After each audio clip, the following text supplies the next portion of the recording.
विद्यालय की ऑनलाइन कक्षाओं में सभी विद्यार्थियों का हार्दिक स्वागत है। और आगे के क्रम में आज हमारा पाठ संख्या 2 मानव तंत्र चल रहा है। मानव तंत्र में पाचन तंत्र आपका कंप्लीट हो चुका था और इसके बाद में हम पाठ संख्या 4 में मानव के श्वसन तंत्र की बात कर रहे थे। श्वसन तंत्र में मुख्य अंगों के बारे में हमने बात कर ली है और आज इस पार्ट नंबर 5 में श्वसन तंत्र के अंग फेफड़ों के बारे में हम बात करेंगे। तो सभी विद्यार्थी व्यवस्थित होकर के अपनी नोटबुक पेन लेकर के बैठें। एक थोड़ा सा ये ध्यान रखा करें, जैसे मैं पहले यहाँ बता रहा हूँ, पहले पढ़ा रहे हैं तो उस समय आप इसको एक बार समझो और समझने के बाद में आप वीडियो को थोड़ी देर के लिए पॉज करके, आज से हम बोर्ड पर पूरा लिख देंगे सारी बातें, जिससे आपको दुविधा नहीं हो। और फिर वीडियो को पॉज करके आप उसको पहले उतार लें, इसके बाद में फिर चालू करें। आपको बता दिया जाएगा कि हाँ आप इसको अब उतारें। उस समय आप वीडियो को थोड़ी देर के लिए पॉज कर लें, इससे पहले आप समझें और फिर उसको उतारें। तो सबसे पहले देखो हम बात करेंगे फेफड़ों की, यहाँ हम बोलते जाएंगे और हेडिंग आपकी होगी मानव के फेफड़े, लंग्स। आज इस पार्ट नंबर 4 में हम मानव के फेफड़ों की बात करेंगे। अब आप देखेंगे कि मानव में जो फेफड़े हैं, ये मानव में फेफड़े ये लचीली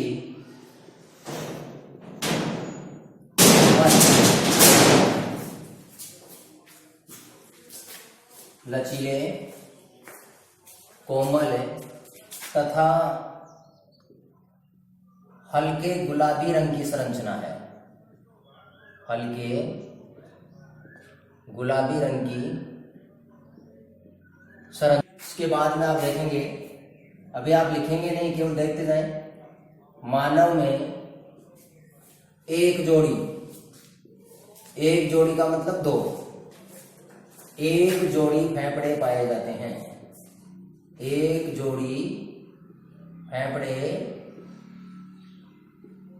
पाए जाते हैं। एक जोड़ी फेफड़े पाए जाते हैं। इसके बाद में आप स्थिति देखेंगे, मानव के फेफड़े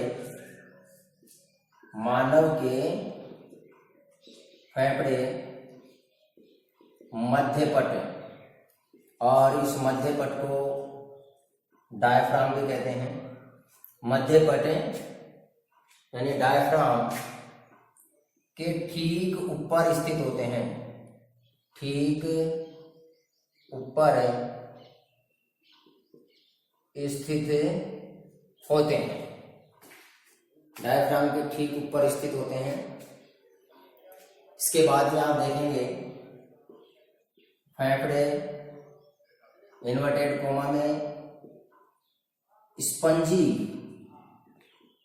ऊतकों से बने होते हैं।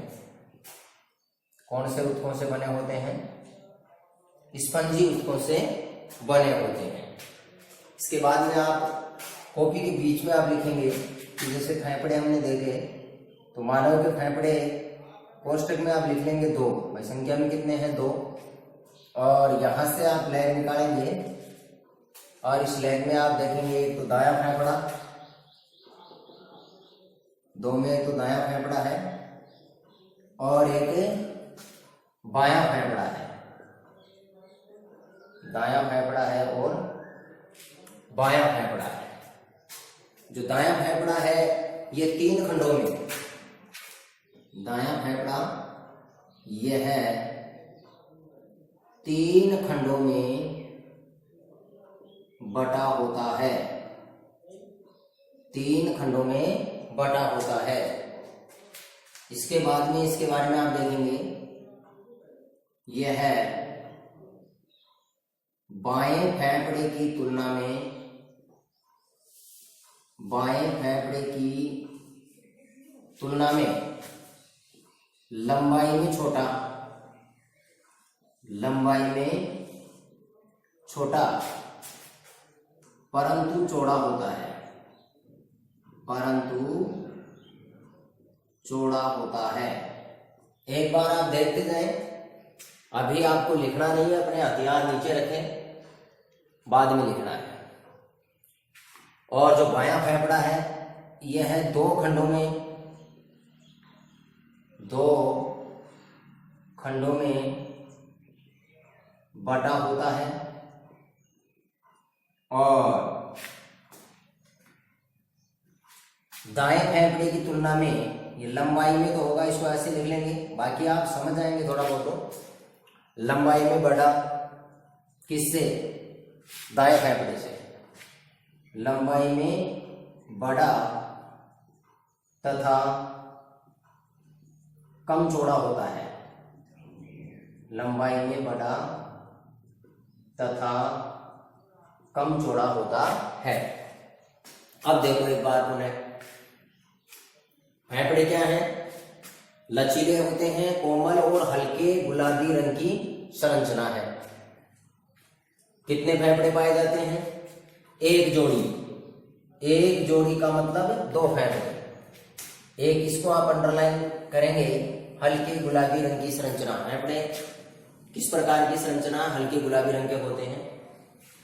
फेफड़ों की स्थिति देखें तो कहाँ होते हैं? मध्य पट या डायफ्राम जो है इसके ठीक ऊपर स्थित होते हैं। कौन से ऊतकों से मिलकर के बने होते हैं? स्पंजी ऊतकों से मिलकर के बने होते हैं। फिर फेफड़े कितने होंगे मानव में? दो। एक दायां फेफड़ा है और एक बायां फेफड़ा है। दायां फेफड़ा 3 खंडों में बटा हुआ होता है और बायां फेफड़ा जो है वो 2 खंडों में बटा हुआ होता है।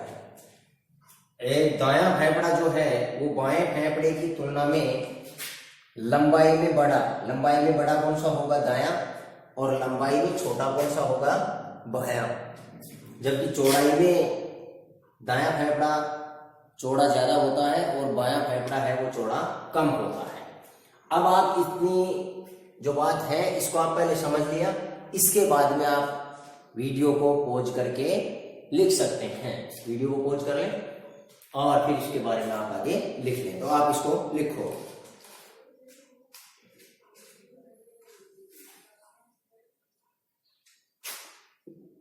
लिखते समय आप वीडियो को पॉज कर लें, इसके बाद में आपको फिर आप चालू कर लेंगे।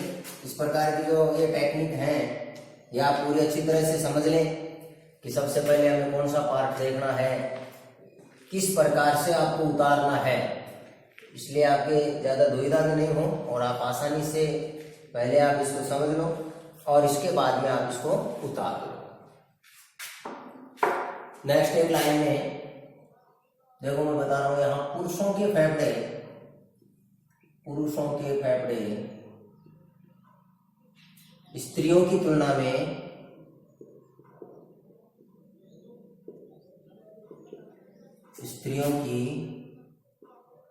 में भारी होते हैं।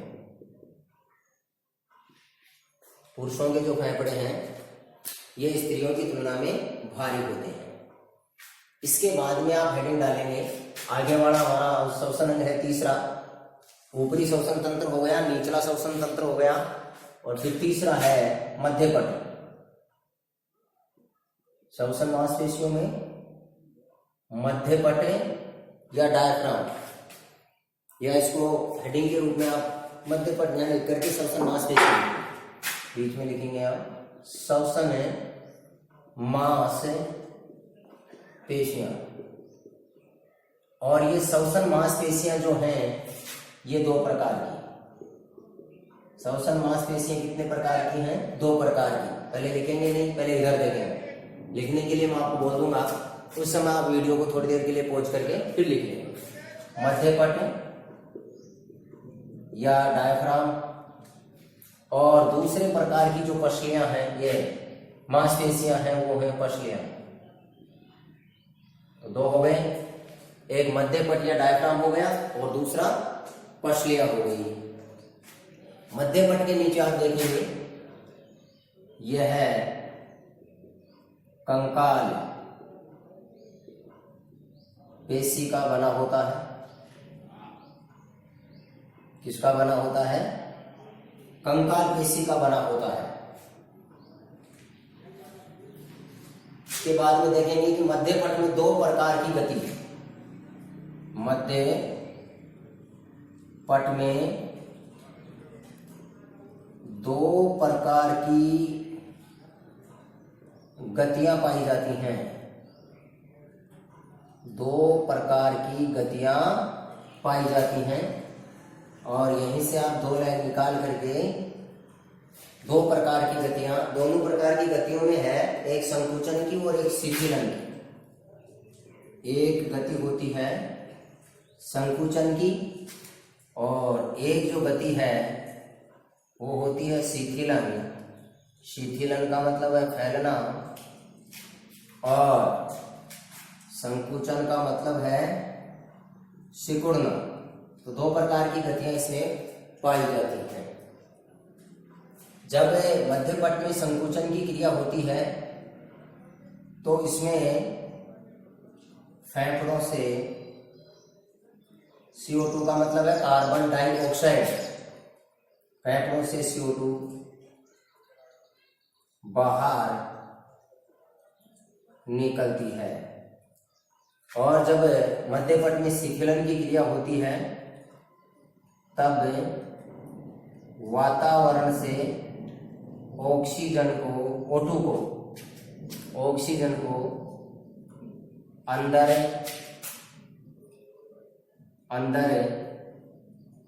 ग्रहण किया जाता है। वातावरण से ऑक्सीजन को अंदर ग्रहण किया जाता है। पसलियों में आपको देखना है पसलियां क्या काम करती हैं। ये मध्य पट के संकुचन व शिथिलन में सहायता करती हैं,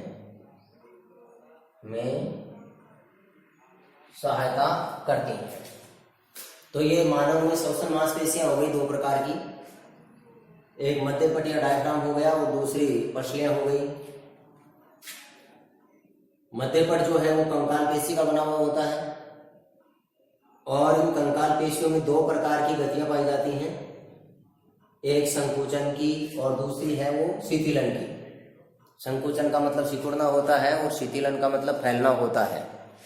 जब मध्य पट में संकुचन की क्रिया होती है तो उस समय जो कार्बन डाइऑक्साइड है ये फेफड़ों से बाहर निकलती है और जब मध्य पट में शिथिलन की क्रिया होती है तो वातावरण से O2 को अंदर ग्रहण किया जाता है। और जो पसलियों की बात है, ये पसलियां क्या करती हैं, मध्य पट के संकुचन में और उसके शिथिलन में सहायता करती हैं। अब आप इस वीडियो को पॉज करके आप इसको उतार सकते हैं। इसके बाद में मैं आगे बना रहा हूं मानव श्वसन तंत्र का नामांकित चित्र। तो आप पहले इसको समझें, दोनों काम साथ साथ नहीं होंगे कि आप इधर भी देखते जाएं उतारते भी जाएं, इसमें नहीं तो आपको समझ में आ पाएगा और नहीं आप इसको व्यवस्थित तरीके से उतार पाएंगे। तो आप वीडियो जो चल रहा है उसको आप थोड़ी देर पॉज कर लें और फिर उसको उतार लें, फिर वापस चालू करके फिर पहले समझ लें। जैसे ही बोर्ड पर पूरी लिखावट कंप्लीट हो जाती है तो फिर आप देखें कि हाँ अब ये पूरा समझा दिया गया है और अब हम इसको उतार सकते हैं। अब देखें, चित्रों के लिए आपको रफ कॉपी में अभ्यास करना पड़ेगा पहले। तो सबसे पहले हम चित्र बना रहे हैं मानव श्वसन तंत्र का।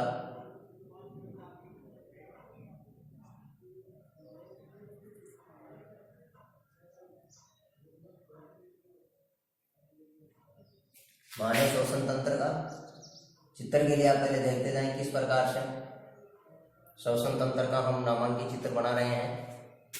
तो इसमें देखो, यहाँ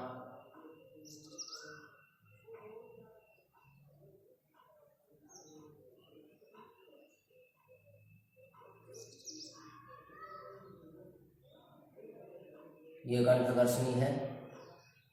या आगे जो पाचन तंत्र में हमने पढ़ा था कि घर्षणी और घर्षणी के बाद में घर्षिका आ जाती है। यहाँ एक उपास्थि संरचना जिसको हम एपिग्लोटिस कहते हैं।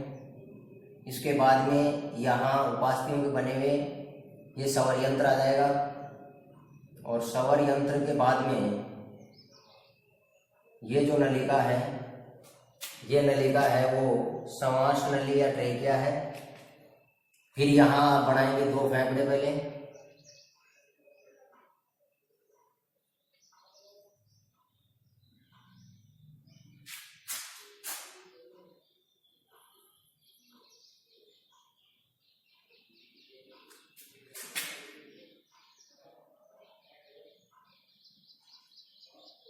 एक दायां फेफड़ा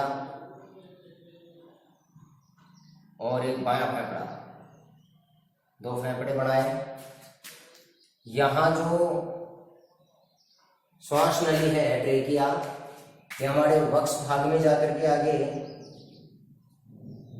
दो नलिकाओं में, इनको हम श्वसनी कहेंगे, दो नलिकाओं में विभक्त हो जाएगी और दोनों नलिकाओं में विभक्त होकर के फेफड़ों में प्रवेश करेंगे। दो नलिकाओं में विभक्त होकर के फेफड़ों में प्रवेश करेंगे। ये प्राथमिक श्वसनी है और ये फेफड़ों में जाकर के फिर आगे जाकर के ये द्वितीयक श्वसनी में, और फिर ये द्वितीयक श्वसनी है वो आगे जाकर के तृतीयक श्वसनी में, और इस प्रकार से वृक्षनुमा संरचना बना लेती हैं। और इस तृतीयक श्वसनी के अंतिम छोर पर एक कूपीनुमा संरचना पाई जाती है जो वायु कूपिका या वायुकोश कहलाती है।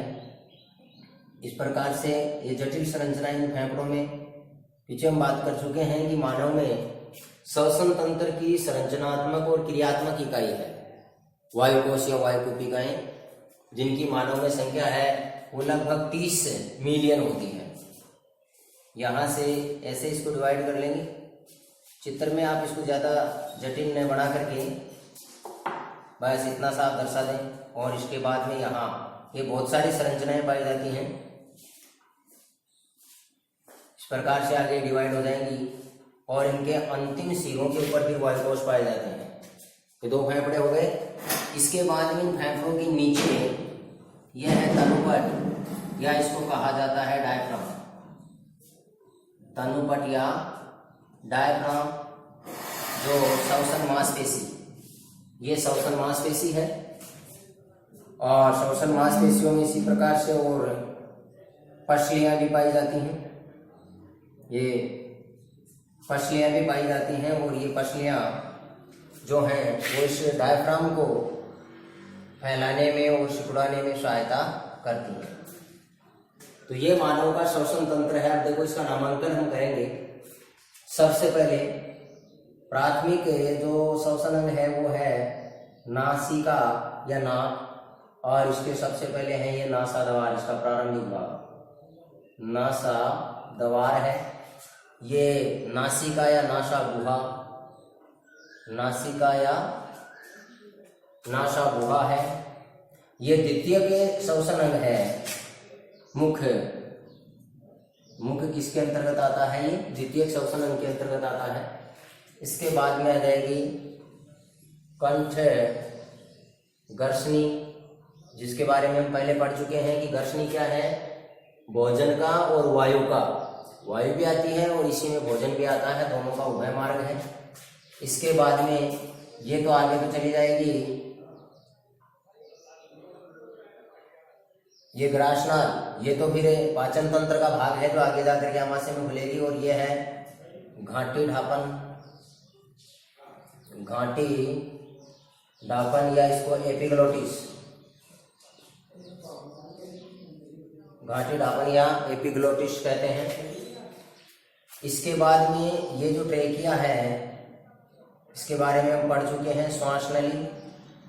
और इस ट्रेकिया या श्वास नली में सी आकार के उपास्थि छल्ले पाए जाते हैं। और ये जो एपिग्लोटिस और जो ट्रेकिया है इसके बीच की जो संरचना है इसको हम कहते हैं स्वर यंत्र।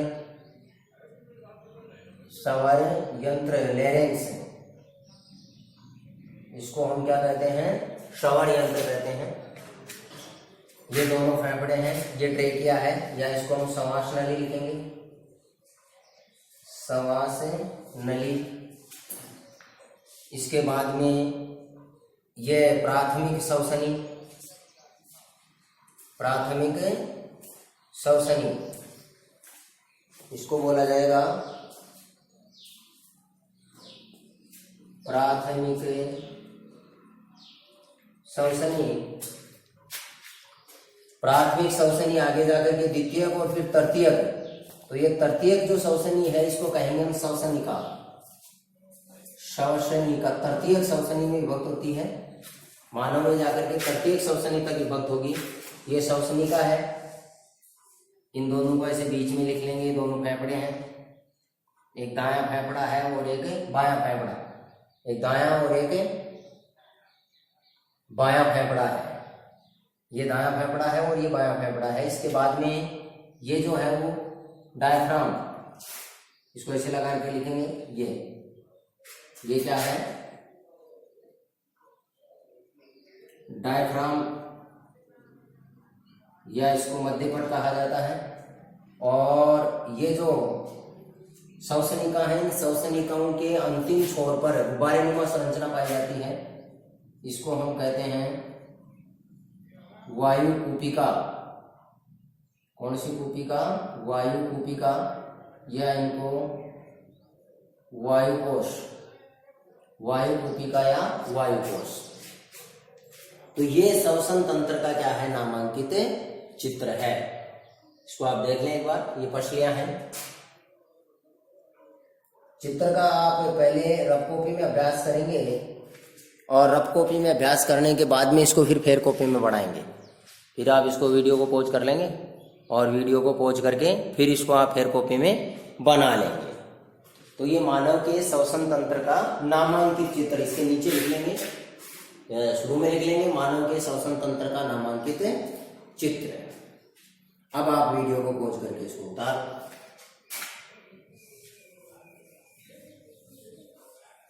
जिससे आप पहले समझ लें और इसके बाद में आप उसको आसानी से उतार लें।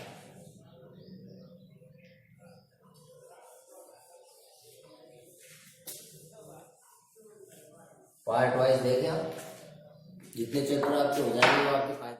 इसके बाद में हम देख रहे हैं श्वसन तंत्र के अंगों का क्रम। इधर देखें पहले, श्वसन तंत्र के अंगों का क्रम, और क्रम कहाँ से, प्रारंभ से अंत तक। प्रश्न आपको पूछा जा सकता है कि प्रारंभिक भाग से लेकर के अंतिम भाग तक श्वसन तंत्र के अंगों का क्रम लिखिए। तो देखो, सबसे पहले वायु प्रवेश करेगी नासा द्वार में, नासा द्वार से जाएगी नासिका यानी नासा गुहा में, नासा गुहा से घर्षणी में, घर्षणी में भी कंठ घर्षणी है, घर्षणी से गुजरेगी ये घाटी ढापन पर, घाटी ढापन से जाएगी स्वर यंत्र पर, या लिख रहा हूं, स्वर यंत्र से जाएगी श्वास नली, जिसको ट्रेकिया कहते हैं, श्वास नली से जाएगी जो आगे वक्ष को गुहा में जाकर के दो भागों में बढ़ जाती है, श्वसनी ब्रोंकाई, श्वसनी से आगे जाएगी श्वसनिका ब्रांकियोल, और श्वसनिका से आगे ये प्रवेश करेगी वायु कूपिका या वायु कोशों में, जो श्वसन की क्रियात्मक व संरचनात्मक इकाई है। श्वसन तंत्र की क्रियात्मक और संरचनात्मक इकाई है। तो ये क्या हुआ, अपना श्वसन तंत्र के अंगों का क्रम हुआ। इसके बाद में आप देखेंगे श्वसन की क्रिया। कॉपी के बीच में हेडिंग डालेंगे और उसमें लिखेंगे आप श्वसन की क्रिया।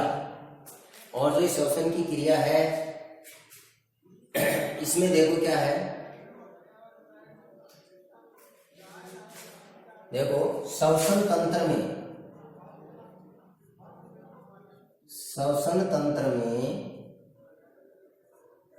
वायु का संचालन, श्वसन तंत्र में वायु का संचालन, वायु का जो संचालन है वायुमंडल और वायु कोशों के बीच में होगा। तो वायु का संचालन वायुमंडल तथा वायु कूपिकाओं के मध्य, वायुमंडल तथा वायु कूपिकाओं के मध्य ऋणात्मक दाब प्रवणता, ऋणात्मक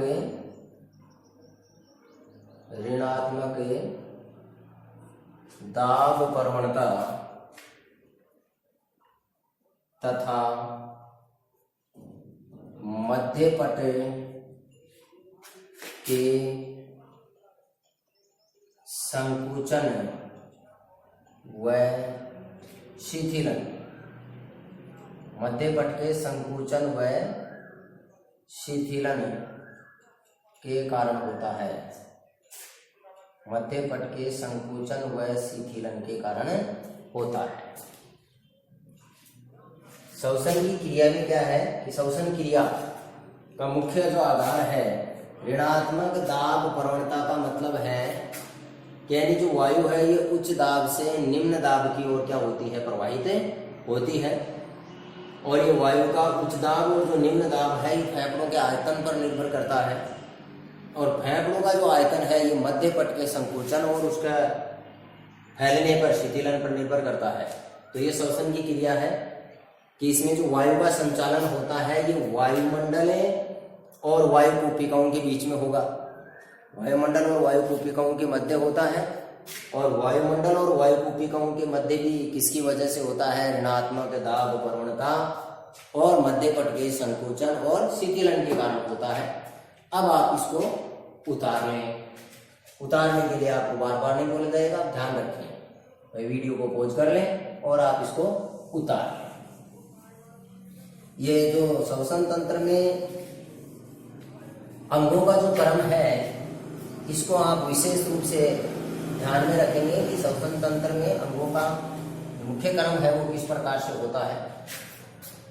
इसके बाद में हम श्वसन की प्रक्रिया, देखो श्वसन की जो प्रक्रिया है प्रकार नहीं है, यहाँ आपके सिलेबस में नहीं है, केवल प्रक्रिया है।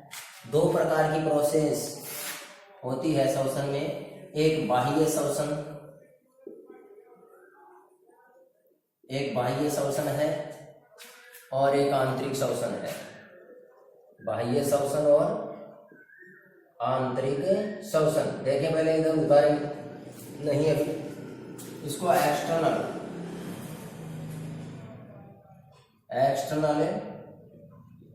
रेस्पिरेशन और ये इंटरनल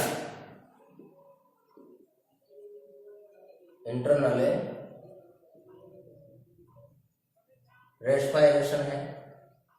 देखिए एक बाह्य श्वसन है और एक आंतरिक श्वसन है। बाह्य श्वसन में क्या है, इसमें गैसों का विनिमय तो किसमें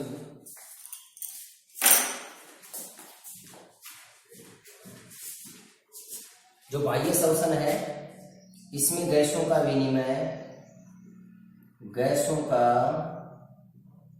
विनिमय किस किस के बीच में होगा, वायु कूपिकाओं तथा रक्त केशिकाओं, वायु कूपिकाओं तथा रक्त केशिकाओं के मध्य आंशिक दाब परिवर्तन के कारण, किसके कारण, आंशिक दाब में परिवर्तन होगा। आंशिक दाब परिवर्तन के कारण होता है, आंशिक दाब परिवर्तन के कारण होता है, बाह्य श्वसन की बात है। और जो आंतरिक श्वसन है, इसमें जो गैसों का विनिमय है आंतरिक श्वसन के नीचे में, इसमें गैसों का विनिमय रक्त केशिकाओं, रक्त, ये केशिकाएं हैं, कोशिका नहीं है, केशिका, कैपिलरीज, जो बहुत ही जो रुधिर वाहिनियों के प्रकार हम पढ़ेंगे, धमनी, शिराएं और एक होती हैं केशिकाएं, जिसको वाहिनियां भी कहते हैं, रक्त वाहिनियां। और ये बहुत ही पतले महीने व्यास की होती हैं। तो गैसों का विनिमय है वो रक्त केशिकाओं तथा ऊतकों के मध्य, किसके मध्य होगा? ऊतकों के मध्य होता है। और किस क्रिया के द्वारा? विसरण, विसरण क्रिया के द्वारा, विसरण क्रिया के द्वारा होता है। तो ये दो प्रकार की श्वसन की प्रक्रिया है, पहले देख लें इसको। श्वसन की प्रक्रिया दो प्रकार की है, एक आंतरिक श्वसन है और एक बाह्य श्वसन है। बाह्य श्वसन में आपको ध्यान रखना है, दोनों में गैसों का विनिमय होगा, इसमें भी गैसों का विनिमय होगा और इसमें भी गैसों का विनिमय होगा। लेकिन आपको ध्यान रखना है कि जो बाह्य श्वसन है इसमें गैसों का विनिमय है ये वायु कूपिका और रक्त केशिकाओं के बीच में होगा। और आंतरिक श्वसन में जो गैसों का विनिमय है ये रक्त केशिकाओं और ऊतकों के बीच में होगा। तो आंतरिक श्वसन में गैसों का विनिमय किनके मध्य होता है? रक्त केशिकाओं और ऊतकों के मध्य। बाह्य श्वसन में जो गैसों का विनिमय है वो किसके मध्य होता है? वायु कूपिका और रक्त केशिकाओं के मध्य। दूसरा प्रश्न देखो, बाह्य श्वसन का मुख्य कारण क्या है? आंशिक दाब परिवर्तन, यानी वायु कूपिकाओं में और रक्त केशिकाओं में, रक्त केशिकाओं में वायु के दाब में अंतर होता है और उस अंतर की वजह से ही कार्बन डाइऑक्साइड जो है वो रक्त केशिकाओं से वायु कूपिकाओं में छोड़ दी जाती है, जहां से इस कार्बन डाइऑक्साइड को फेफड़ों के द्वारा शरीर से बाहर निकाल दिया जाता है। तो आंशिक दाब परिवर्तन के कारण तो बाह्य श्वसन होता है और इसमें जस्ट इसका विपरीत होगा। आंतरिक श्वसन में जो गैसों का विनिमय है ये रक्त केशिकाओं और ऊतकों के बीच में, रक्त केशिकाओं और ऊतकों के बीच में होगा। और किसके द्वारा होगा? ये विसरण की क्रिया के द्वारा, डिफ्यूजन जो होता है इसकी क्रिया के द्वारा होता है। अब आप इसको उतार लें एक बार।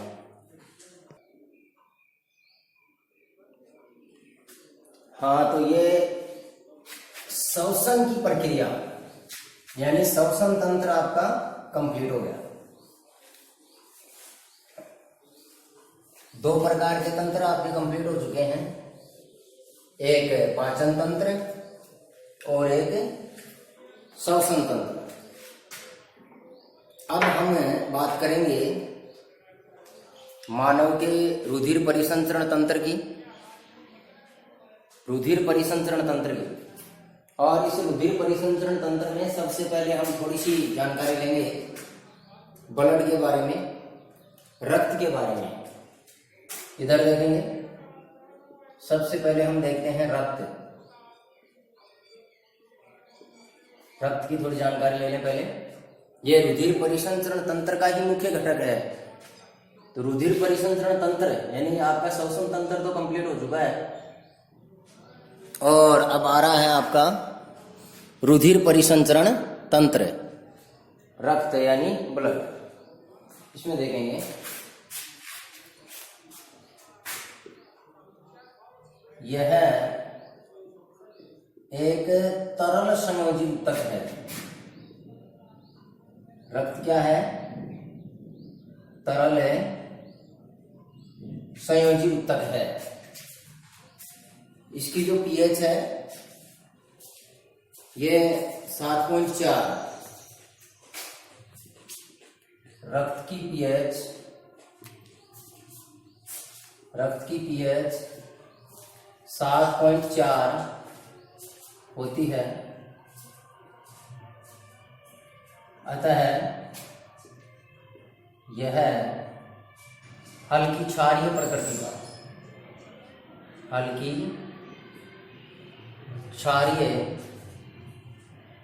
का होता है। हल्की क्षारीय प्रकृति का होता है। पीएच इसकी 7.4 है।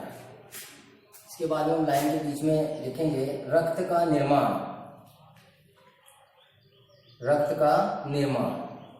और देखो ये 2 अवस्थाओं में होगा।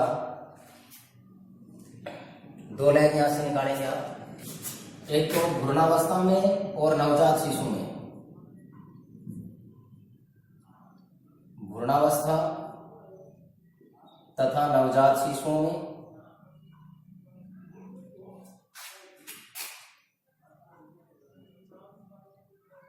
भ्रूणावस्था और नवजात शिशुओं में और एक रक्त का निर्माण है वो वयस्क में। एक रक्त का निर्माण किसमें है? वयस्क में। तो भ्रूणावस्था या नवजात शिशुओं में जो रक्त का निर्माण होता है वो होता है पलीहा में। किसमें होगा? पलीहा में। और वयस्क में जो रक्त का निर्माण है वो होगा लाल अस्थि मज्जा, जो हड्डियों के बीच में है। अस्थि मज्जा, रेड बोन मैरो।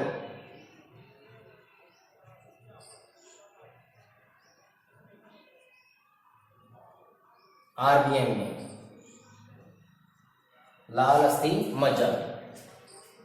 देखो रक्त के बारे में हम देख रहे हैं, तरल संयोजी ऊतक है, ध्यान रखेंगे इसका। रक्त किस प्रकार का ऊतक है? तरल संयोजी ऊतक है। पीएच कितनी होती है इसकी? 7.4। प्रकृति कैसी है? हल्की क्षारीय। और रक्त का जो निर्माण है, यहां ध्यान रखेंगे, प्रत्येक लाइन में आपका प्रश्न है, आपको शुरू में बता दिया गया था मैंने। भ्रूणावस्था और नवजात शिशुओं में जो रक्त का निर्माण है वो होता है पलीहा में, और वयस्क में जो रक्त का निर्माण है वो लाल अस्थि मज्जा में होता है। चलो इसको उतारो आगे। एक लाइन और लिख देता हूं मैं यही। मानव में रक्त की जो मात्रा है वो लगभग 5 या 6 लीटर रक्त है वो कितना होता है? 5 से 6 लीटर तक। मानव में जो रक्त है वो 5 से 6 लीटर तक होता है। वीडियो को पॉज करके इसको आप उतार ले आगे।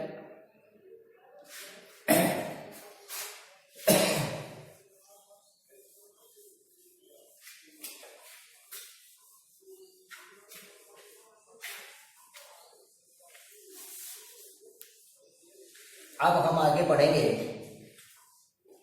ये तो रक्त के निर्माण की बात हो गई। आगे हम पढ़ेंगे रुधिर का संगठन। इधर देखेंगे, देखो रुधिर का संगठन, यानी रुधिर है वो किस किस से मिलकर के बना होता है। पहले देखेंगे आप, रुधिर में मुख्य रूप से सबसे पहले इसको 2 भागों में हम डिवाइड करेंगे। एक रुधिर का होता है तरल भाग, रुधिर का एक तरल भाग है और एक है ठोस भाग। एक रुधिर का तरल भाग है और एक रुधिर का ठोस भाग है। जो तरल भाग है ये रुधिर का 55% है। पूरा जो रुधिर है उसका 55%, और जो रुधिर का ठोस भाग होता है ये होता है 45%।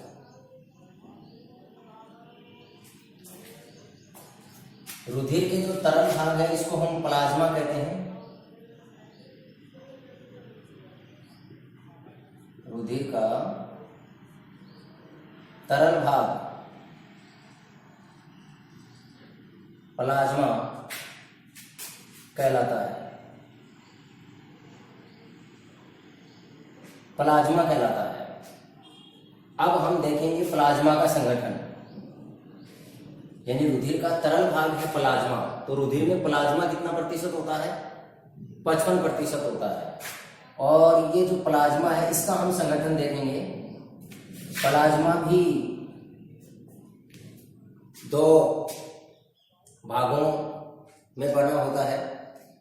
और प्लाज्मा का संगठन देखेंगे तो प्लाज्मा में एक तो होता है जल,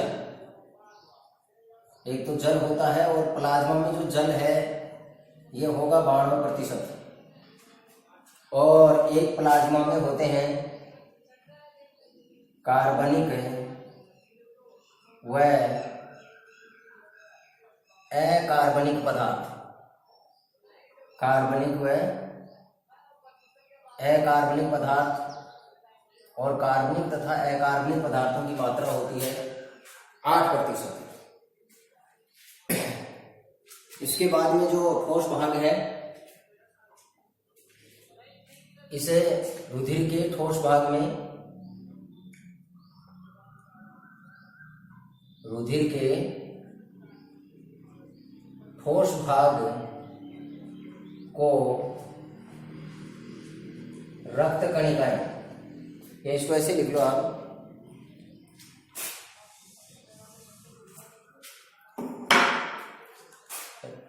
रक्त कणिकाएं मिलकर, रक्त कणिकाएं मिलकर रुधिर का ठोस भाग बनाती हैं। ठोस भाग बनाती हैं।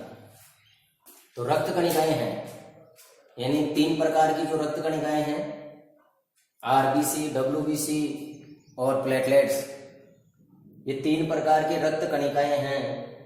ये रुधिर के ठोस भाग का क्या करती हैं? निर्माण करती हैं। अब हम बात करेंगे इन रक्त कणिकाओं की। ये 45% होती हैं, इसका भी आप ध्यान रखेंगे। यहां तक आप इसको उतार ले पहले, क्योंकि ठोस भाग का वर्णन करेंगे हम। तरल भाग 55% है और रुधिर का ठोस भाग 45% है। रुधिर का तरल भाग क्या कहलाता है? प्लाज्मा। और रुधिर का ठोस भाग क्या कहलाता है? रक्त कणिकाएं। इसके बाद में प्लाज्मा का संगठन आपको पूछा जाए तो उसमें आपको बताना है कि प्लाज्मा में 92% तो होता है जल, और 8% में क्या पाए जाते हैं? कार्बनिक और अकार्बनिक पदार्थ पाए जाते हैं। अब देखो, मैं इसको एक बार हटा रहा हूं यहां। आपको लिखना है आगे इस ठोस भाग के नीचे ही, मैं केवल इस ठोस भाग का डिवाइडेशन करूंगा। तो वीडियो को पॉज करके आप उतार लें, और आगे में केवल है ठोस भाग, तो आपको केवल ठोस भाग के नीचे ही लिखना है। जो रक्त का संगठन है इधर वाला तो अपना कंप्लीट हो गया है, और जो रक्त का ठोस भाग है, चलो इसको कंप्लीट में हटा देते हैं, इसके नीचे आपको लिखना है।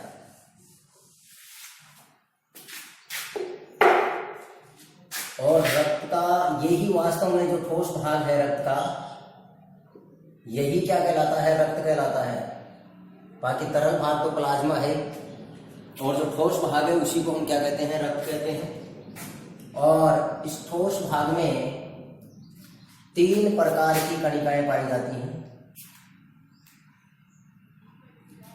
एक होती हैं आरबीसी, एक होती हैं डब्ल्यूबीसी, और एक होती हैं platelets.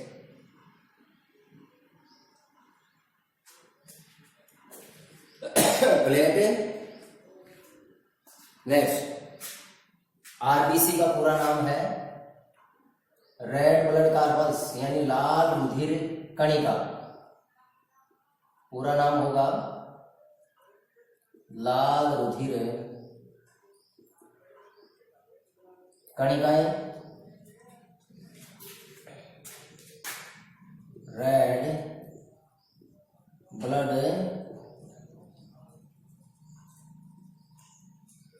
Carpals, red blood corpuscles. WBC का पूरा नाम है श्वेत रुधिर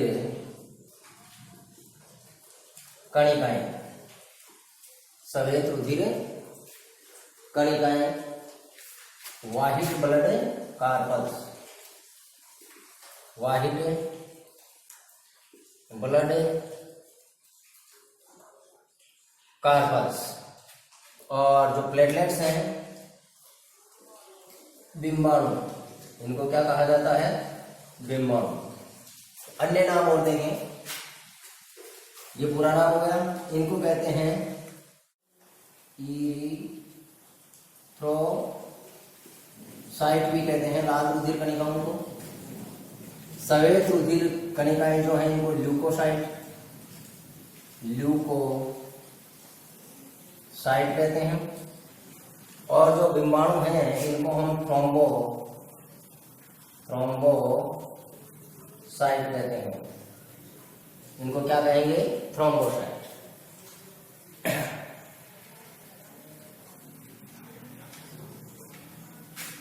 इनकी जो प्रतिशत है, संपूर्ण ठोस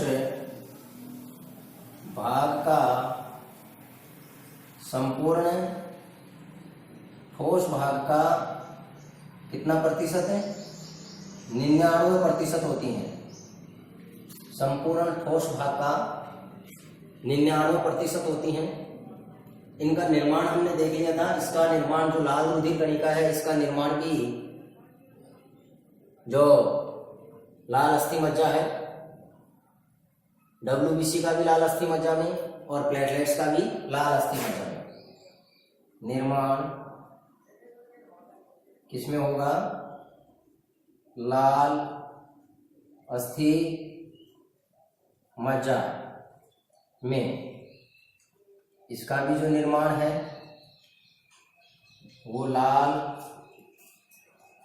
अस्थि मज्जा में, और इनका जो निर्माण है ये भी किसमें होगा?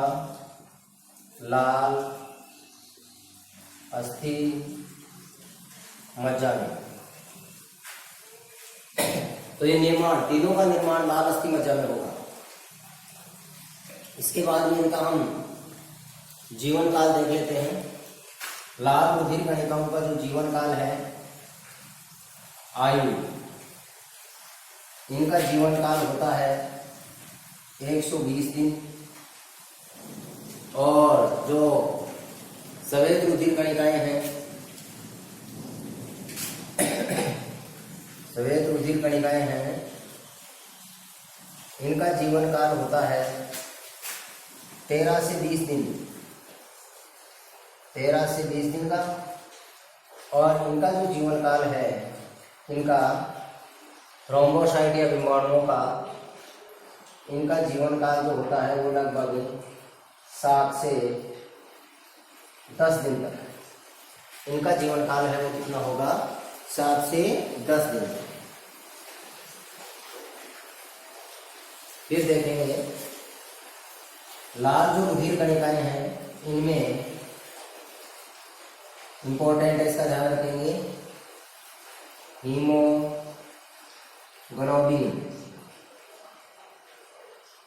हीमोग्लोबिन प्रोटीन पाई जाती है, हीमोग्लोबिन प्रोटीन पाई जाती है, जिसके कारण इनका रंग लाल होता है, इनका रंग लाल होता है। और इसमें लिखेंगे, इनमें, या वैसे सीधा ही लिख लें भाई, इनमें हीमोग्लोबिन प्रोटीन नहीं पाई जाती, ये रंगहीन होती हैं। ये क्या है? रंगहीन। और ये भी क्या है? रंगहीन। यहां तक देख लो पहले। ठोस भाग है, ठोस भाग में 3 प्रकार की कणिकाएं हैं, एक आरबीसी है, एक डब्ल्यूबीसी है और एक प्लेटलेट्स है।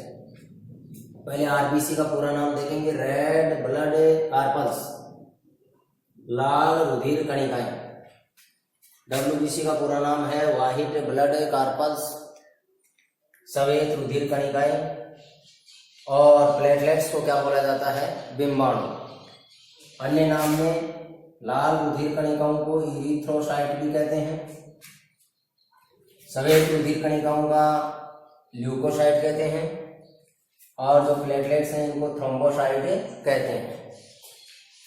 तीनों का निर्माण, इसमें सबसे ज्यादा मात्रा, ये विशेष ध्यान रखेंगे कि हमारे रुधिर का जो ठोस भाग है, देखो 2 भाग थे, एक तरल भाग था और एक ठोस भाग। तरल भाग 55% था और ठोस भाग हमारा 45% था।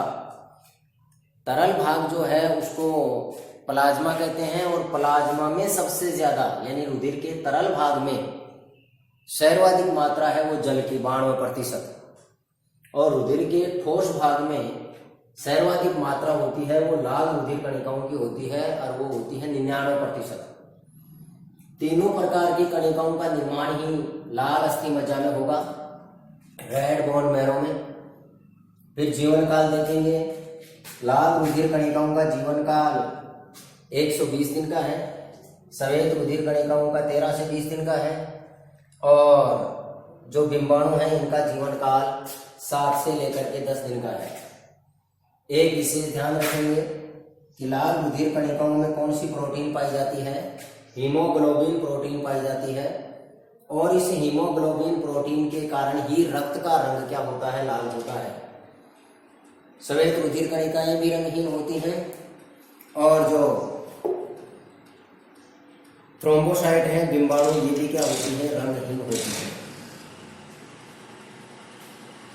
अब देखो आप आगे लिखेंगे, मैं इसको हटा रहा हूँ, वीडियो को पॉज करके आप बता रहे हैं। इसके आगे लिखेंगे आप नीचे, आरबीसी के नीचे और इनके नीचे।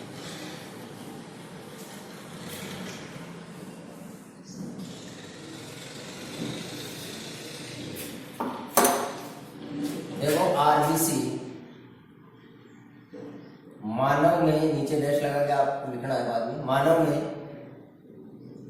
ये केंद्रक विहीन कोशिकाएं हैं, केंद्रक विहीन, केंद्रक विहीन कोशिकाएं हैं, यानी इनमें क्या नहीं पाया जाता है, केंद्रक नहीं पाया जाता है।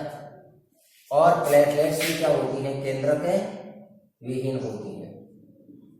ये भी क्या होती हैं, केंद्रक विहीन होती हैं, दोनों ही। इसमें अपवाद है, लामा है एक जानवर और ऊंट है, ऊंट में और लांबा जो जानवर है इनके आरबीसी में केंद्रक पाया जाता है अपवाद के तौर पर। बाकी मानव में आरबीसी में केंद्रक नहीं पाया जाता है। और एक आरबीसी की मुख्य विशेषता है, यानी रक्त में सर्वाधिक मात्रा में, पहले भी हमने देख लिया, 99% होती हैं रक्त में, इनकी क्या होती है, सर्वाधिक मात्रा, रक्त में इनकी क्या है, सर्वाधिक मात्रा है और इनकी मात्रा है वो 4 से 5 मिलियन। कितनी होती हैं ये, 4 से 5 मिलियन प्रति घन मिलीलीटर रक्त में।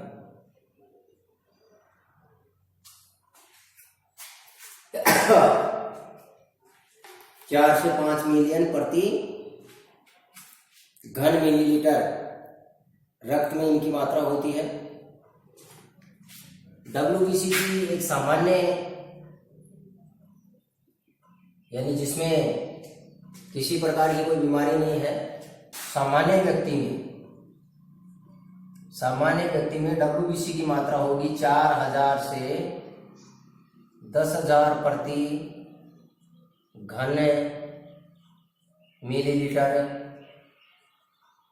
रक्त में 4000 से 5000 WBC एक घन मिलीलीटर रक्त में पाई जाती हैं। और जो प्लेटलेट्स हैं इनकी मात्रा है 4 लाख प्रति घन मिलीलीटर रक्त। इनकी मात्रा है वो 4 लाख प्रति घन मिलीलीटर रक्त में है। इसके बाद में आप देखेंगे जो लाल रुधिर कणिकाएं हैं, लाल रुधिर कणिकाएं, ये कणिकाएं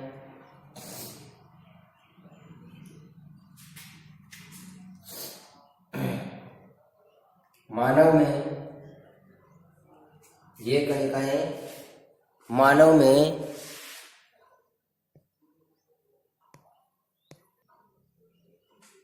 रुधिर का, ये ऑक्सीजन का, ये कणिकाएं मानव में ऑक्सीजन का परिवहन करती हैं। काम क्या है इनका? ऑक्सीजन का परिवहन करती हैं। WBC जो है शरीर में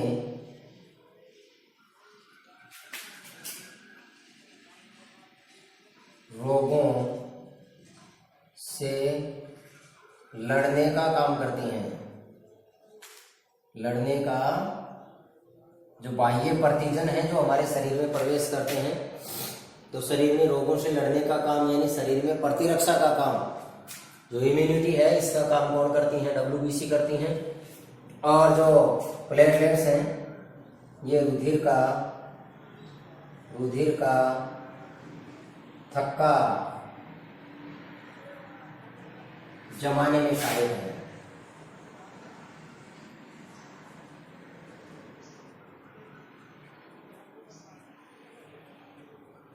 रुधिर का थक्का जमाने में सहायक है। तो ये इनका कार्य हो गया। अब आप उसको उतार लें एक बार, फिर आगे चलते हैं।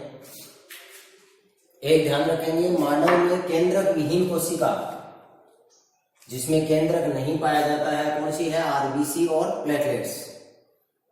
इनकी मात्रा है वो रक्त में सबसे ज्यादा, सर्वाधिक मात्रा में कौन पाई जाती है? RBC पाई जाती है ठोस भाग में, ठोस भाग का 99%।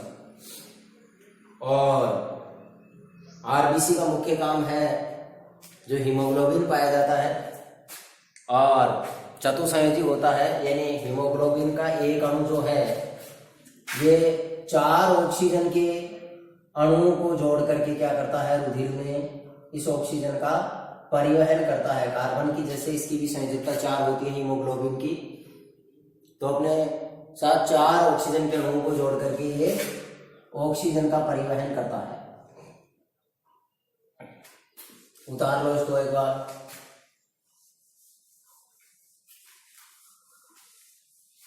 जो प्लेटलेट्स हैं, बिंबाणु, थ्रोम्बोसाइट जिनको कहा जाता है, ये हमारे शरीर में चोट लगने पर जो रुधिर वाहिनियों से बाहर आ जाता है उसका थक्का जमाने में सहायक है, जिससे कि शरीर से रुधिर बाहर नहीं निकले।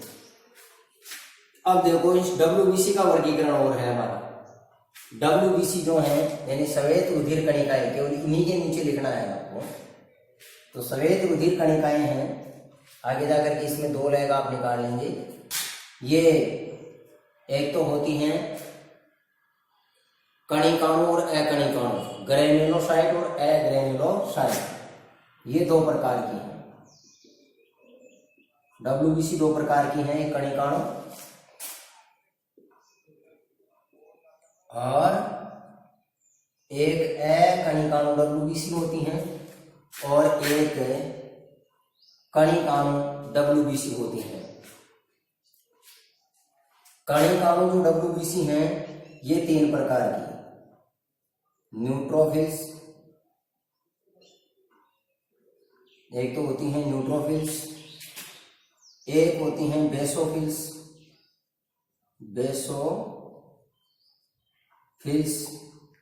और एक होती हैं इओसिनोफिल्स।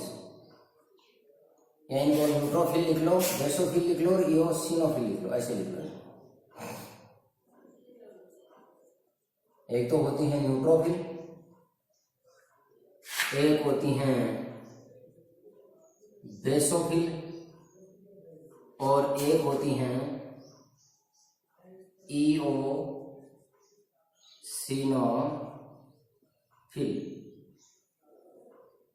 इओसिनोफिल।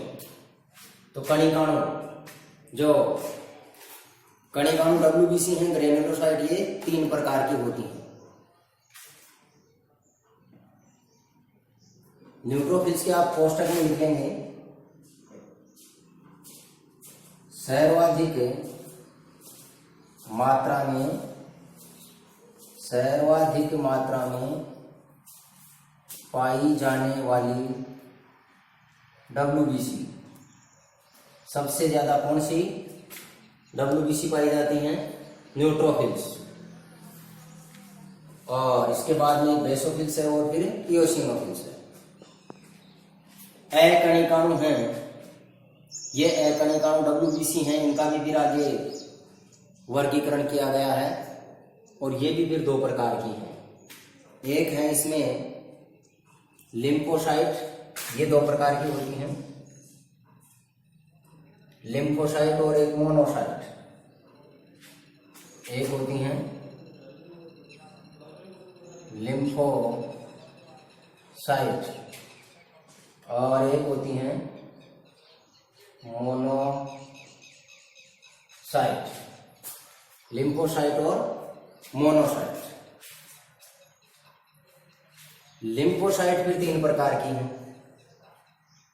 एक तो बी लिम्फोसाइट है और एक टी प्रकार की लिम्फोसाइट है और एक है प्राकृतिक मारक कोशिका। प्राकृतिक मारक कोशिका। तो लिम्फोसाइट की 3 प्रकार की हो गई, एक बी लिम्फोसाइट हो गई, एक टी लिम्फोसाइट हो गई और एक प्राकृतिक मारक कोशिका हो गई। तो ये लिम्फोसाइट के प्रकार हो गए। इसके बाद में जो मोनोसाइट हैं, इस मोनोसाइट के नीचे लिख लेंगे, ये आगे परिपक्व होकर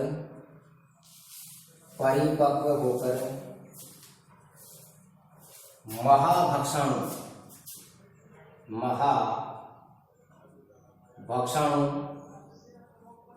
कोशिकाओं में बदल जाती है। महाभक्षाणु कोशिकाओं में बदल जाती हैं। तो ये WBC का क्लासिफिकेशन है, WBC का वर्गीकरण है। WBC 2 प्रकार की होती हैं, कणिकाणु और अकणिकाणु। पर्सन इसमें देखो, ये पूरा का पूरा जो आपका क्लासिफिकेशन है अलग अलग प्रकार से आपको पूछा जा सकता है।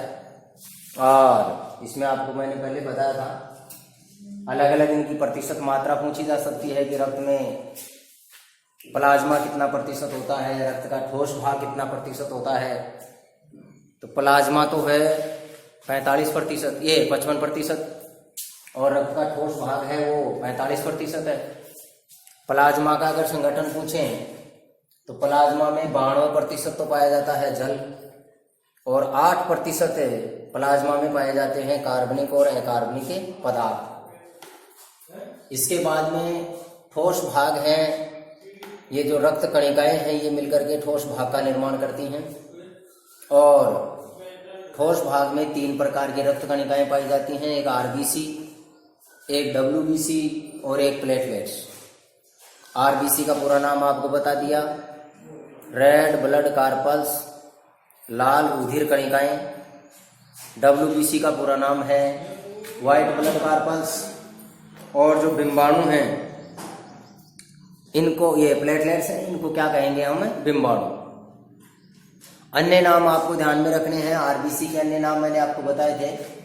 RBC को इरिथ्रोसाइट कहते हैं, WBC को ल्यूकोसाइट कहते हैं और जो प्लेटलेट्स बिंबाणु हैं इनको थ्रोम्बोसाइट कहते हैं। फिर आप देखेंगे कि जो ठोस भाग है, इस ठोस भाग में सबसे ज्यादा किसकी मात्रा पाई जाती है? आरबीसी की, और ये ठोस भाग का 99% होती है। कार्य जीवन काल आ गया, आरबीसी का जीवन काल है 120 दिन का, डब्ल्यूबीसी का आया था 13 से 20 दिन का, और प्लेटलेट्स का जीवन काल है वो 7 से लेकर के 10 दिन का होता है। तीनों का निर्माण आपको बता दिया है। तीनों का निर्माण किस में होगा? लाल अस्थि मज्जा में। आरबीसी का जो काम है, आरबीसी का काम है हमारे शरीर में ऑक्सीजन का परिवहन करना, ऑक्सीजन को फेफड़ों से शरीर की जो कोशिकाएं हैं वहां तक पहुंचाना। डब्ल्यूबीसी का काम है शरीर में जो बाह्य प्रतिजन प्रवेश कर जाते हैं, रोगाणु, तो उन रोगों से लड़ने का काम करती हैं डब्ल्यूबीसी। और प्लेटलेट्स का काम है रुधिर का थक्का जमाना, रक्त का थक्का जमाना, कि जब कोई चोट लग जाती है शरीर में और रक्त जब बहने लग जाता है रुधिर वाहिनियों से बाहर, तो उस समय ये प्लेटलेट्स उसका क्या बना देती हैं? थक्का जमा देती हैं। आरबीसी और प्लेटलेट्स दोनों केंद्रक विहीन कोशिकाएं हैं। आरबीसी में केंद्रक नहीं पाया जाता है, लेकिन ऊंट और लांबा जो प्राणी हैं इनके आरबीसी में केंद्रक पाया जाता है। फिर आगे हम क्लासिफिकेशन देख रहे हैं डब्ल्यूबीसी का। डब्ल्यूबीसी दो प्रकार की हैं, एक कणिकाणु डब्ल्यूबीसी होती हैं और एक अकणिकाणु यानी अग्रेन्युलोसाइट और ये ग्रेन्युलोसाइट। जो कणिकाणु हैं ये 3 प्रकार के हैं, न्यूट्रोफिल, बेसोफिल और इयोसिनोफिल्स। और सबसे ज्यादा सर्वाधिक मात्रा में कौन सी डब्ल्यूबीसी पाई जाती है? न्यूट्रोफिल्स। डब्ल्यूबीसी की संख्या अगर आपको पूछी जाए तो सबसे ज्यादा कौन सी डब्ल्यूबीसी पाई जाती है? न्यूट्रोफिल्स पाई जाती हैं। इसके अलावा कणिकाणु का बेसोफिल है और इयोसिनोफिल है। अकणिकाणु में लिम्फोसाइट और मोनोसाइट हैं। लिम्फोसाइट 3 प्रकार की हैं, एक बी लिम्फोसाइट है, एक टी प्रकार की लिम्फोसाइट है और एक प्राकृतिक मारक कोशिकाएं हैं। और मोनोसाइट जो हैं ये आगे जाकर के परिपक्व होकर के महाभक्षणु कोशिकाओं में बदल जाती हैं। अब आप इसको उतार लें।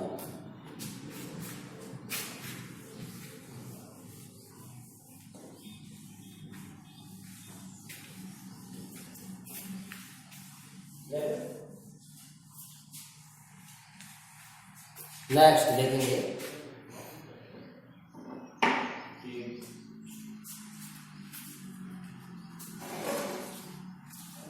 आगे देखेंगे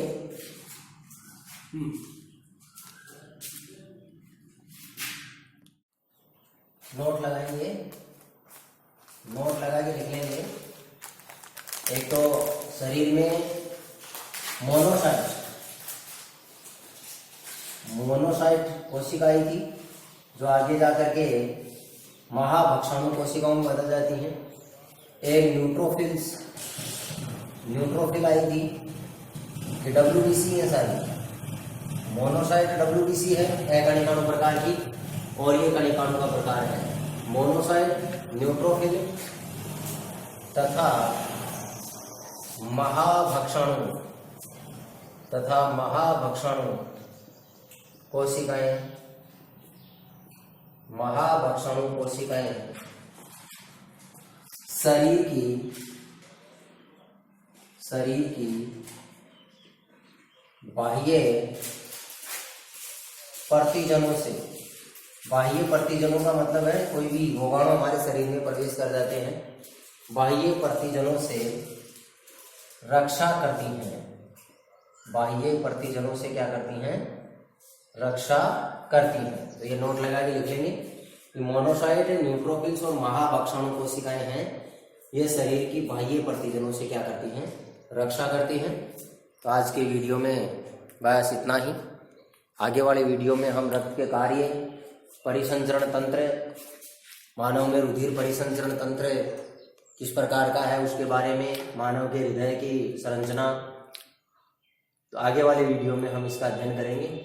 इससे पहले एक तो आपका पाचन तंत्र कंप्लीट हो चुका है, एक श्वसन तंत्र आपका कंप्लीट हो चुका है और अब आपका चल रहा है परिसंचरण तंत्र।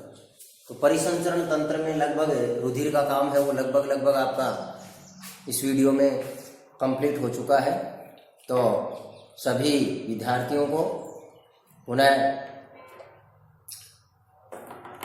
सबका हार्दिक स्वागत। और वीडियो को आप देखते रहें, अपने नोट्स कॉपी में इनको व्यवस्थित तरीके से लिखते रहें और साथ ही साथ इसका अध्ययन भी करते रहें।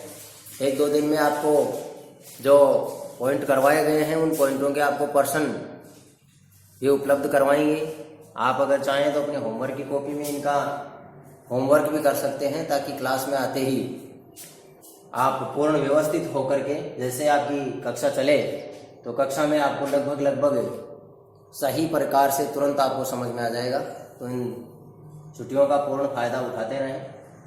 Thank you.